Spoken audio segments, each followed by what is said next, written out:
Hello, അസ്സലാമു അലൈക്കും. അപ്പോൾ ഇതാ ദുബായിൽ വന്നതിന് ശേഷമുള്ള ഞങ്ങൾ ആദ്യത്തെ നോമ്പറാണ് കേട്ടോ.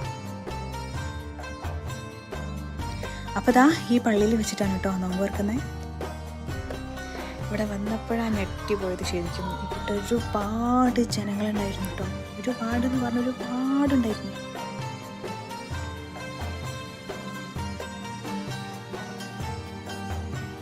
ശരിക്കും ഒരു 3000-3500 ആൾക്കാർക്ക് തുറക്കാനുള്ള സെറ്റപ്പ് ഉണ്ടായിരുന്നു കേട്ടോ അവിടെ. അത്രമാത്രം സ്ഥലം ഉണ്ടായിരുന്നു. അത് മാത്രമല്ല, ഓരോ ആൾക്കാർക്ക് ഓരോ ബോക്സ് ആയിട്ടാണ് കേട്ടോ തന്നത്. ഒരാൾക്ക് മാത്രമായിട്ട് റാഹത്തിൽ കഴിക്കാനുള്ള സാധനങ്ങൾ ഇതിലുണ്ടായിരുന്നു കേട്ടോ.